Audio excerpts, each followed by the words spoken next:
을 이렇게 풀어서 전달하는 시간입니다. 주님, 부족한 종을 성령으로 붙잡아 주시옵고, 또 말씀을 전할 때 하나님의 말씀으로 받을 수 있도록 도와주시옵소서. 우리 성도들의 마음의 문을 열게 하시고, 어두운 그림자가 이 말씀을 통해서 사라질 수 있는 귀한 시간 될 수 있도록 도와주시옵소서. 말씀의 지혜와 능력이 넘치도록 주께서 함께하여 주시옵소서. 예수님 이름으로 기도드렸사옵나이다. 아멘.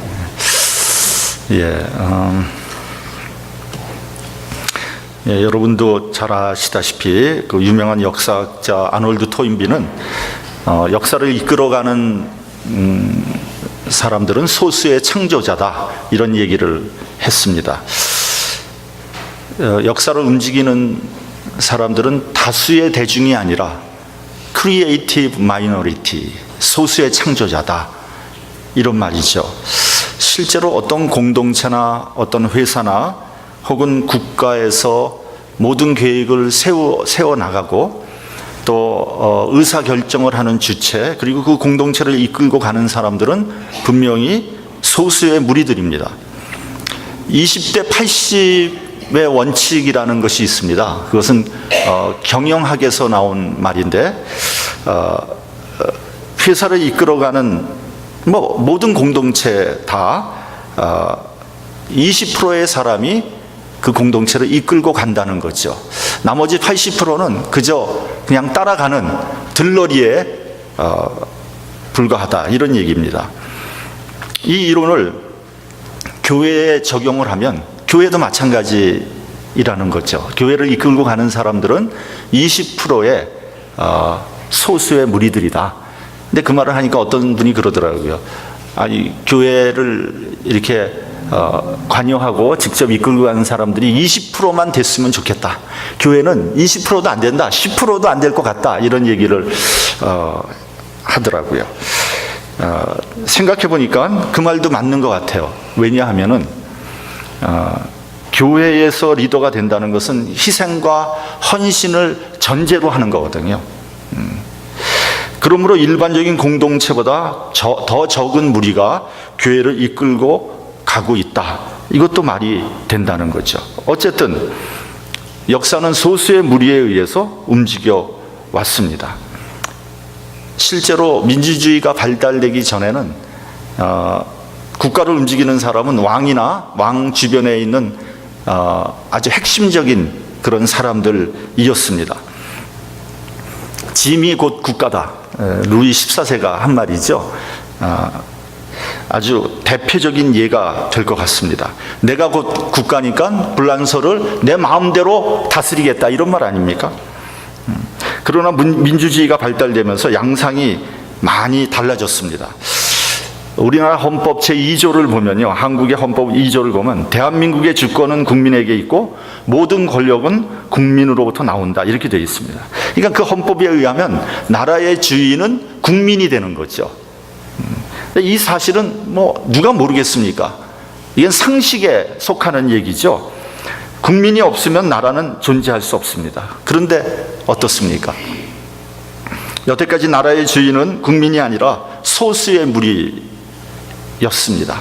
그리고 국민은 개돼지 취급을 받은 거죠. 그래서 얼마 전에 정부의 고위 관리의 입에서 거침없이 국민은 개돼지다, 이런 말이 나온 겁니다. 전 근대적인 군주 국가에서도 나오기 힘든 말을 한 거죠. 이번에 우리나라는 소위 촛불혁명이라는 방법으로 국민들이 일어났어요. 그 힘으로 정권을 바꿔버렸습니다. 다시 말하면 이 말은 대중이 전면으로 나온 거예요. 그리고 대중을 무시하고는 정치가 존재할 수 없다는 사실을 보여준 아주 상징적인 사건이 되었습니다. 중국의 당나라 태종 때 위징이라는 아주 훌륭한 재상이 있었습니다. 이 사람은 당태종의 거울이라고 불릴 만큼 직언을 서슴지 않았던 그런 사람이라고 합니다. 사실 당태종은 대단히 잔인하고 무자비한 그런 사람이거든요. 그런데도 불구하고 그는 목숨을 걸고 당태종 앞에서 300번 이상 그의 잘못된 정책을 지적을 했다고 합니다. 그러니까 당태종의 입장에서 볼 때는 너무 미운 거죠. 그래서 여러 번 죽이려고 했지만 죽이지 않았어요. 고구려 봉기에 의하면 당태종이 고구려 원정에 실패하고 난 다음에 이렇게 말을 했다고 합니다. 만약에 위증이 살아 있었더라면 고구려 원정을 하지 않았을 텐데, 그렇게 한탄을 했다고 합니다. 이 위증이라는 사람이 당태종에게 이런 말을 했어요. 군주야 인수야 수능 제주요 영능 복주라. 이게 무슨 말이냐면요, 임금은 배이고 백성은 물인데 물은 배를 띄우기도 하지만 배를 뒤집기도 한다. 민심을 얻지 못하면 정권을 유지할 수 없다는 말을 한 겁니다. 그렇다면 여러분, 역사는 소수의 무리가 써 내려가는 것입니까? 아니면 대중에 의해서 쓰여지는 것입니까? 우리 그리스도인들은요, 소수의 무리도 아니고 대중도 아닌 역사의 주인은 하나님이라고 고백을 하는 거예요. 창세기서부터 요한계시록에 이르기까지 역사의 주인은 하나님이시다 라는 것이 성경에서 말씀하는 주제입니다. 물론 잠깐 악인이 득세할 수가 있어요. 그래서 이상한 일도 일어날 수 있고요, 끔찍한 일도 일어나고요, 테러도 일어나게 되는 겁니다. 그런 일이 일어날 때는 우린 가끔 그런 생각을 합니다. 하나님께서 졸고 계신가? 하나님께서 주무시고 계신가? 왜 이런 일이 일어나고 있는 것일까? 북한의 철부지 김정은이는 핵과 미사일을 가지고 미국을 겨냥하고 있습니다. 중국과 러시아는 지금 이러한 상황을 은근히 즐기는 것 같아요. 제가 보기에. 북한을 암묵적으로 도와주고 있어요. 여러분, 북한의 경제가 호황이라고 합니다. 작년에 북한 경제는 3.9% 성장을 이룩했다는 것입니다. 여러분, 이게 도대체 어떻게 된 일입니까? 미국은 군사적인 행동을 불사하겠다고 엄포를 놓고 있어요. 근데 아무리 제가 생각해봐도 출구가 없어요. 어떤 적당한 방법이 없어요.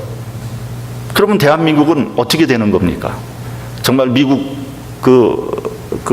일부 미국 매파의 말에 그들에 따라서 만약에 미국이 서지컬 스트라이크를 해서 미사일과 핵을 정조준해서 폭탄을 터뜨린다면, 그래서 전쟁이 일어난다면 그야말로 남북한은 초토화되는 거 아니겠습니까? 그러나 여러분, 너무 걱정하거나 근심하지 마십시오. 하나님은 졸지도 않으시고 주무시지도 않으십니다. 지금도 불꽃 같은 눈으로 지켜보고 계십니다. 따라서 그런 일은 일어나지 않을 것입니다. 역사를 주관하시고 지배하시는 분은 누가 뭐라고 해도 하나님입니다. 우리 본문 28절을 같이 봉독하겠습니다. 본문 28절. 자, 시작. 우리가 알거니와 하나님을 사랑하는 자, 곧 그 뜻대로 부르심을 입은 자들에게는 모든 것이 합력하여 선을 이루느니라. 아마 기독교인들이 가장 좋아하고 암송을 많이 하는 구절일 것입니다. 언제 묵상을 해봐도 위로가 되는 그런 말씀이에요. 우리는 신앙적인 체험을 통해서 이 진리를 우리의 믿음으로 고백합니다. 모든 것이 합력해서 선을 이룬다고 했어요. 모든 것입니다. 이건 좋은 것만 얘기하는 것이 아니에요. 나쁜 것도 있어요. 고난도 있고 고통도 있습니다. 상처도 있고 환난도 있습니다. 그런 일을 우리가 당하게 될 때 굉장히 어렵죠. 앞이 보이지 않습니다. 좌절하게 되고 포기하고 싶어집니다. 심지어는 차라리 죽는 것이 낫겠다 생각할 수도 있습니다. 그러나 이러한 고통과 아픔, 그리고 실패와 좌절이 나중에 보니까 다 합해서 나에게 선이 되었다는 말씀이에요. 그것이 오늘날 나를 만드는 좋은 약이 되었다. 놀라운 은혜로운 말씀 아닙니까? 여러분은 하나님을 어떻게 생각하십니까? 좋으신 하나님입니까? 아니면 두려운 하나님입니까? 폭군 같은 분입니까? 아니면 아버지와 같이 인자하신 분입니까?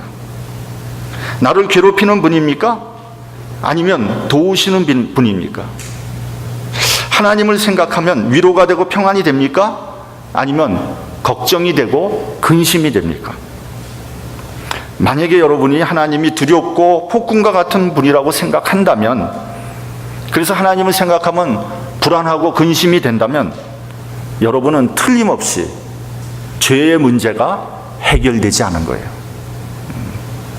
하나님과 여러분 사이에 죄의 문제가 해결되지 않았기 때문에 그런 생각을 하고 있는 겁니다. 여러분, 하나님은 선하신 분입니다. 이것이 우리의 신앙이고 대전제입니다. 본문을 보면요, 선을 이루느니라 이렇게 되어 있습니다. 그러니까 선하게 될 때까지 기다리는 분이 아닙니다. 선하게 만들어 가시는 분이라는 것이에요.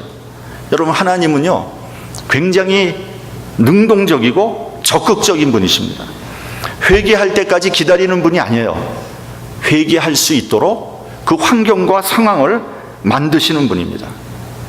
누가복음을 보면 탕자의 비유가 나옵니다. 버릇없고 방탕한 둘째 아들이 자기가 상속받을 그 지분을 미리 달라고 해서 그것을 받아서 멀리 외국으로 떠납니다. 그곳에서 허랑방탕하게 놀면서 많은 재산을 다 허비하고 말았습니다. 흉년이 들었고 기근이 들었습니다. 먹을 것이 없어요. 탕자는 돼지나 먹는 지염 열매를 먹으면서 버팁니다. 부잣집 도련님이 먹을 것이 없어서 돼지 먹이를 먹으면서 연명을 하고 있다는 거예요. 그러니까 얼마나 힘들겠습니까? 얼마나 고통스럽겠습니까? 그제서야 탕자는 생각합니다. 내 아버지에게는 양식이 풍족한 품꾼이 얼마나 많은고 나는 여기서 주려 죽는구나. 안 되겠다. 죄송하지만 아버지의 집으로 돌아가자. 나를 품꾼 중에 하나로 받아달라고 하자. 여러분, 이 둘째 아들이 이렇게 될 줄을 아버지가 몰랐을까요? 100번 알았습니다. 그래서 아버지는 아들이 오기도 전에 저 동구 밖에서 아들을 기다리고 있었어요. 탕자는 생각했을 겁니다. 내가 왜 이렇게 고생을 해야 되나? 나에게 왜 이런 시련이 오나? 내가 왜 돼지 먹는 이 음식을 먹으면서 이 목숨을 부지해야 하나? 그렇게 생각했을 거예요. 그러나 여러분, 이러한 혹독한 시련이 아니라면 탕자는 절대로 아버지에게로 돌아오지 않았을 겁니다. 결과적으로 뭐냐? 아버지는 아들이 회개하고 돌아오도록 만든 거예요. 하나님은 선을 이루시는 분입니다. 이것이 우리의 믿음이고 신앙 고백입니다. 그런데 여기서 모든 것이 합력하여 선을 이룬다는 고백을 할 수 있는 사람은 어떤 사람입니까? 본문을 보면 두 가지의 조건을 말씀하고 있어요. 첫째는 하나님을 사랑하는 사람입니다. 아무에게나 선을 이루게 하시지 않습니다. 하나님을 사랑하는 사람에게 선을 이루게 하는 하나님의 역사가 일어나는 거죠. 그렇다면 여러분, 하나님을 사랑하는 사람은 어떤 사람입니까? 하나님의 말씀을 지키는 사람이에요. 요한복음 14장을 보면요, 나의 계명을 가지고 지키는 자라야 나를 사랑하는 자니 나를 사랑하는 자는 내 아버지께 사랑을 받을 것이다. 이렇게 되어 있습니다. 여러분, 하나님을 사랑하게 되면요, 제일 먼저 일어나는 현상이 뭐냐면 하나님의 말씀을 사랑하게 된다는 거예요. 말씀을 잘 받아들이고 말씀에 빠져듭니다. 말씀이 그렇게 달 수가 없어요. 마치 뿔송이 같아요. 제가 은혜 받았을 때 저는 매해 1월 달에 성경을 한 번 통독을 했어요. 창세기부터 요한계시록까지 1월 안에 다 읽었는데 하루에 한 10몇 시간씩 읽은 것 같아요. 근데 읽다 보면 시간이 언제 갔는지를 몰라요. 한 보통 1월 20일에서 25일경이면 일독을 끝냈습니다. 말씀을 읽을 때 어떤 때는 감동이 되고요, 어떤 때는 가슴이 벅차오르며 주체할 수가 없는 거예요. 어떨 때는 성경 보다가 막 눈물을 막 흘렸습니다. 그러니까 모르는 사람이 보면 이거 반 미친 사람이죠. 근데 누가 뭐라고 해도 저는 기쁘고 행복했습니다. 또 하나님을 사랑하는 자는요, 하나님께 나오는 사람이에요. 하나님과 함께하면 기분이 좋은 거예요. 이 말은 무슨 말이냐면, 다시 말하면 예배를 드리면 기쁨이 되고 감동이 되는 거예요. 예배가 기다려집니다. 그래서 예배에 열심히 참석하게 되고요, 자꾸만 교회에 가고 싶어지는 거예요. 이런 사람은 하나님을 사랑하는 사람이에요. 여러분, 사람도 마찬가지 아닙니까? 사랑하게 되면 자꾸만 보고 싶잖아요. 보고 또 보고 싶어요. 유행가 가사처럼 한 번 보고 두 번 보고 자꾸만 보고 싶네. 그럼 그 사람은 사랑하는 거예요. 반대로 얼굴도 보기 싫어. 그럼 절대 사랑하는 거 아니에요. 이리 보아도 좋고 저리 보아도 좋은 거예요. 그게 사랑하는 거죠. 제가 손녀를 사랑하니까요, 뭐 평상시에는 물론 이쁘고요, 요즘에 우리 손녀가 미운 3살이에요. 아주 완전히 반대로 나가고 울고 떼쓰고 뭐 투정 부리고, 근데 그래도 이뻐요. 그러니까 여러분, 하나님을 사랑하는 사람은요, 무슨 일이 있어도 하나님 편에 서 있어요. 어떤 사람이 하나님에 대해서 비판을 하고, 뭐 하나님이 뭐 없다, 뭐 있다, 뭐 하나님이 있으면 왜 그러냐, 그래도 이 사람은 하나님 편에 서 있어요. 왜요? 하나님을 사랑하니까. 둘째로, 하나님의 뜻대로 부르심을 입은 자예요. 소위 콜링이라 그러죠. 근데 콜링이라 그러면은 마치 뭐 목사님이나 받는 것처럼 생각하는 사람들이 많습니다. 근데 그렇지 않아요. 콜링은 누구에게나 다 있습니다. 어떤 사람은 어려운 환경을 통해서 부름을 받기도 해요. 어떤 사람은 인간관계의 어려움 속에서 하나님의 부름을 받기도 합니다. 어떤 사람은요, 질병을 통해서 하나님의 뜻을 깨닫기도 합니다. 여러 가지 방법으로 하나님께서 부르시는데요, 제가 보면은 대부분 고난과 실패를 통해서 하나님께서 부르시는 거예요. 왜냐하면 인간은 근본적으로 교만하거든요. 고난과 실패가 없고요, 모든 일이 잘 되면요, 다 저 잘난 줄 알고 있거든요. 자기가 다 잘해서 이렇게 모든 것이 잘 된다고 생각하고 머리를 꼿꼿하게 세웁니다. 하나님 앞에 겸손히 무릎 꿇지 않습니다. 여러분, 구약 성경을 보면 이스라엘 백성에게 뭐라고 했습니까? 목이 곧은 백성이다. 여러분, 이스라엘 백성이 목이 곧아야 됩니까? 아니, 노예로 있는 사람을 10번의 기적을 통해 가지고, 아니 홍해를 갈라서 가나안 땅으로 이끌고 오는데, 아니 이스라엘 백성이 목이 곧아야 될 이유가 뭐가 있습니까? 근데 목이 곧았다는 거예요. 말을 듣지 않았다는 겁니다. 고난과 환난이 와서 거의 죽을 지경이 되어야지 비로소 하나님 앞에 나와서 회개하면서 도와달라고 고개를 숙이는 거예요. 아까 말씀드린 것 같이 탕자와 같이 부잣집 도련님이 뭐 거지가 다 돼서 노숙자 생활을 해야지 그때서야 비로소 자존심을 꺾고 아버지 앞에 나와서 고개를 숙이게 되는 거예요. 어떤 사람이 교회를 나오기 시작했는데요, 주일마다 가게 문을 열었어요. 아직 가게 문을 닫을 만큼 그렇게 믿음이 성장하지 못한 거죠.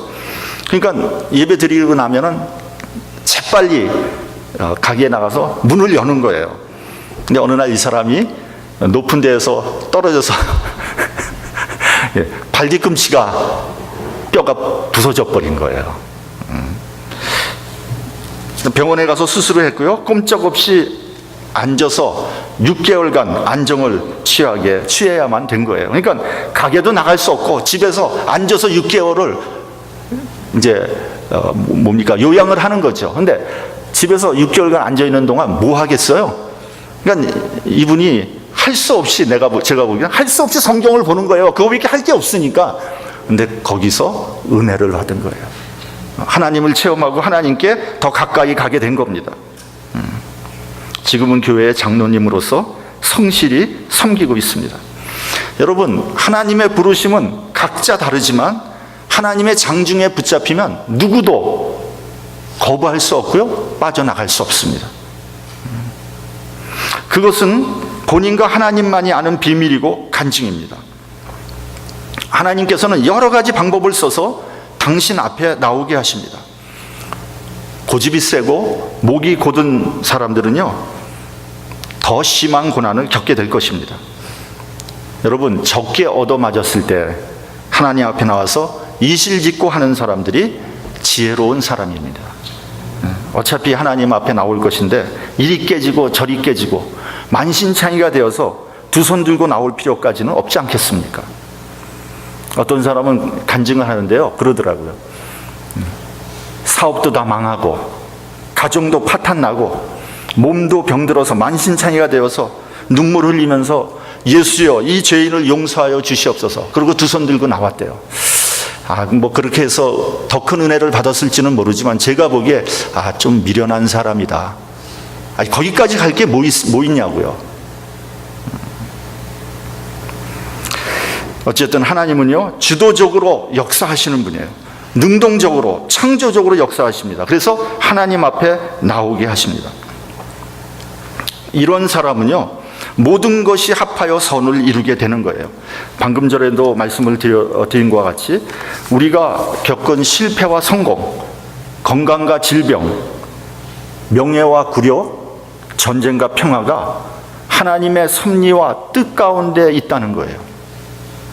우리가 알든지 모르든지, 우리가 받아들이든지 받아들이지 않든지, 우리가 납득하든지 납득하지 못하든지 모든 일이 하나님의 계획 안에 있다는 겁니다. 그러므로 우리에게 다가오는 모든 사건은요, 우연이 없습니다. 하나님 안에서 모든 일이 필연입니다. 우리는 뒤늦게 그 사실을 깨닫게 되는 거죠. 그래서 그때 내가 왜 그런 고난을 당하게 된 것인지, 나에게 왜 그런 어려움이 오게 된 것인지, 내가 왜 실패를 했는지 나중에 깨닫게 된다는 거죠.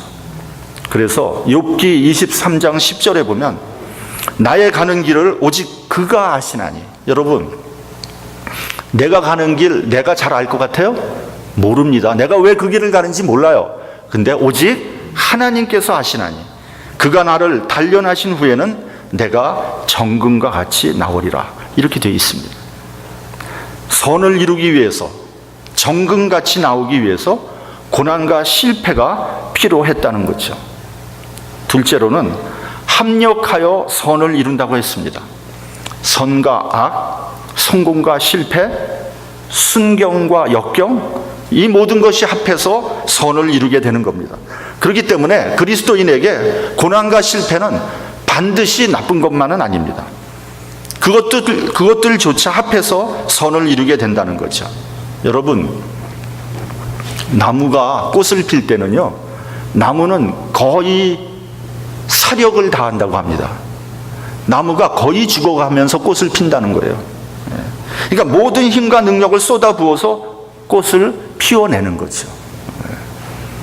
여러분, 난초를 키우는 분들 계시겠지만 난초는요, 환경이 좋으면 꽃을 안 핀대요. 난초는 괴롭게 만들어줘야지 꽃을 피운다고 합니다. 여러분, 매화는요, 혹독한 겨울이 지난 다음에 눈 속에서 매화꽃을 피우게 되는 겁니다. 우리가 시카고에 살면서 겨울 날씨 춥다고 불평을 하죠. 근데 여러분, 겨울 날씨는 추워야지 된다는 거 아닙니까? 그래야지 병균이 죽는다는 거 아닙니까? 여러분, 태풍이 붑니다. 그래서 비도 많이 오고 인명피해도 많이 나고 재산피해도 많이 납니다. 여러분, 태풍이 왜 부는 겁니까? 우리가 보기에는 백해무익해 보이지만 태풍이 불지 않으면 바닷속의 물고기가 살 수 없다는 거예요. 태풍이 불어야지 바다 깊은 곳까지 산소를 공급한다는 거예요. 그래서 물고기가 살 수 있게 된다는 거죠. 놀라운 얘기 아닙니까? 하나님의 섭리에는요, 실수가 없고 우연이 없는 거예요. 그러므로 고난이나 실패 자체에 너무 함몰되지 마시기 바랍니다. 너무 고통스러워하지 마십시오. 그 뒤에 있는 보이지 않는 하나님의 섭리를 볼 수 있어야 되고요. 그 후에 합하여 선을 이루는 하나님의 은혜를 기대하는 사람이 진짜 그리스도인입니다. 우리 마지막으로 본문 30절을 봉독하겠습니다. 자, 시작. 또 미리 정하신 그들을 또한 부르시고 부르신 그들을 또한 의롭다 하시고 의롭다 하신 그들을 또한 영화롭게 하셨느니라. 정하시고 부르시고 의롭다 하시고 영화롭게 하셨다고 했습니다. 여러분, 하나님은 모든 역사를 통해서 우리를 영화롭게 하십니다. 하나님의 우리를 향하신 궁극적인 목적은 영화롭게 하시는 겁니다. 에베소서를 보면요, 사도 바울이 이렇게 말씀하고 있습니다. 나의 여러 환난에 대하여 낙심치 말라. 이는 너희의 영광이니라. 또 하나님의 아들을 믿는 것과 아는 일에 하나가 되어 온전한 사람을 이루어 그리스도의 장성한 분량이 충만한 데까지 이르리니, 환난과 고난은요, 우리를 온전하게 하고 그리스도의 장성한 분량에 이르게 한다는 겁니다. 그러므로 여러분, 고난이 없는 영광은 없습니다. 성숙해지기 위해서는 반드시 아픔이 필요한 겁니다. 그런데 여러분, 우리는 어떻습니까? 고난 당하기를 원하지 않죠. 손해보지 않으려고 합니다. 신앙생활 하면서 희생하거나 헌신하지 않으려고 합니다. 그래 가지고서야 언제 신앙이 성장하고 그리스도를 닮아갈 수 있겠습니까? 그래서 저는 편하게 신앙생활 하시려는 분을 보면 좀 안타까운 생각이 들어요. 왜냐하면 저래 가지고는 은혜 받지 못하는데. 유명한 메가더 장군이 아들을 위한 기도문이라는 것이 있습니다. 메가더 장군이 이렇게 기도를 하고 있습니다. 하나님이여, 나에게 이런 자녀를 주시옵소서. 중약하고요, 평탄하고 안이한 길로 인도하지 마시고 고난과 도전에 직면하여 분투항거할 줄 알도록 인도하여 주시옵소서. 폭풍우 속에서 용감히 싸울 줄 알고 패자를 관용할 줄 알도록 가르쳐 주시옵소서. 멋있지 않습니까? 여러분, 우리 자녀들을 위해서 이렇게 기도해야 되지 않겠습니까? 우리가 자녀들 그저 모든 것이 순탄하게 아무런 문제 없이 그냥 편한 길로 가게 해 주십시오. 그렇게 기도해서는 안 됩니다. 여러분, 우리가 고이 키우면 어떻게 되겠어요? 탕자가 되지 않겠습니까? 사랑하는 성도 여러분, 하나님은 사랑의 하나님입니다. 하나님은 선하신 분입니다. 그러므로 어떠한 고통과 환난이 온다고 해도 좌절하지 마십시오. 포기하지 마십시오. 하나님은 모든 것을 합력하여 선을 이루시는 분입니다. 하나님은 반드시 선을 이루십니다. 이것은 변개할 수 없는 하나님의 약속입니다. 이 고백이 저와 여러분의 신앙 간증이 되기를 간절히 축원합니다.